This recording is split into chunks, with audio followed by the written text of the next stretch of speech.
ಶಾಲಾ ಆವರಣಕ್ಕೆ ಮಳೆ ನೀರು, ವಿದ್ಯಾರ್ಥಿಗಳ ಪರದಾಟ, ಪೋಷಕರ ಆಕ್ರೋಶ. ಕಲಬುರಗಿ ಜಿಲ್ಲೆಯ ಫಜಲಪುರ ತಾಲೂಕಿನ ಕರಜಗಿ ಗ್ರಾಮದ ಸರ್ಕಾರಿ ಉರ್ದು ಹಿರಿಯ ಪ್ರಾಥಮಿಕ ಶಾಲೆಯ ಆವರಣದಲ್ಲಿ ಸ್ವಲ್ಪ ಮಳೆಯಾದರೂ ಸಾಕು ಅಪಾರ ಪ್ರಮಾಣದಲ್ಲಿ ನೀರು ನಿಲ್ಲುತ್ತದೆ. ಇದರಿಂದ ಶಾಲೆಗೆ ಬರುವ ಮಕ್ಕಳಿಗೆ ನಿತ್ಯವೂ ತೊಂದರೆಯಾಗುತ್ತಿದೆ ಎಂದು ಸಾರ್ವಜನಿಕರ ಆರೋಪವಾಗಿದೆ. ಈ ಶಾಲೆಯಲ್ಲಿ ಹೆಚ್ಚಿನ ಮಕ್ಕಳು ಕಲಿಯುತ್ತಿದ್ದಾರೆ. ಶಾಲೆಯ ಆವರಣವು ತಗ್ಗು ಪ್ರದೇಶದಂತಿದೆ. ಇದರಿಂದಾಗಿ ಸ್ವಲ್ಪ ಮಳೆಯಾದರೂ ಮಕ್ಕಳು ಶಾಲೆಯೊಳಗೆ ಬರಲಾಗದ ಪರಿಸ್ಥಿತಿ ನಿರ್ಮಾಣವಾಗುತ್ತದೆ. ಕೆಲವೊಮ್ಮೆ ಮಕ್ಕಳು ಕಾಲು ಜಾರಿ ಬಿದ್ದು ಮನೆಗೆ ಹೋಗಿರುವ ಘಟನೆಗಳು ಸಹ ನಡೆದಿವೆ.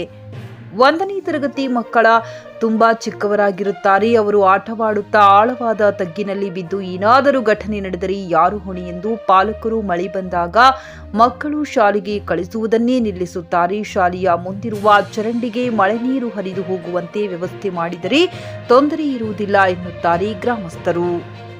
Siphon Mulla, GK news Kannada, ಫಜಲಪುರ.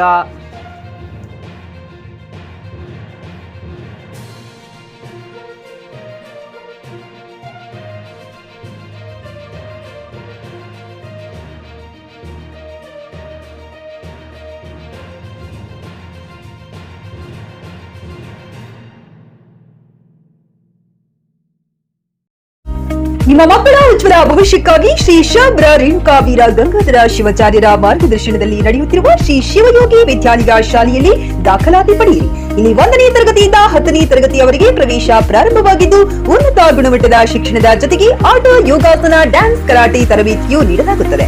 5ನೇ ತರಗತಿಯಿಂದ 10ನೇ ತರಗತಿಯವರೆಗೆ ವಸತಿ ಸೌಲಭ್ಯವೂ ಕೂಡ ಲಭ್ಯವಿದೆ. ನುರಿತ ಶಿಕ್ಷಕರಿಂದ ಬೋಧನೆ ನೀಡಲಾಗುತ್ತದೆ. SSLCಯಲ್ಲಿ ಈ ಶಾಲೆಯ ಫಲಿತಾಂಶವು 100%ವಾಗಿದೆ. ಹಾಗಿದ್ರೆ ತಡೆಯಾಕೆ? ಇಂದೇ ಭೇಟಿ ನೀಡಿ ಶ್ರೀ ಶಿವಯೋಗಿ ವಿದ್ಯಾಲಯ, ಹುಮ್ನಾಬಾದ್. ಹೆಚ್ಚಿನ ಮಾಹಿತಿಗಾಗಿ ಸಂಪರ್ಕಿಸಿ 8747071091 ಅಥವಾ 9164643288.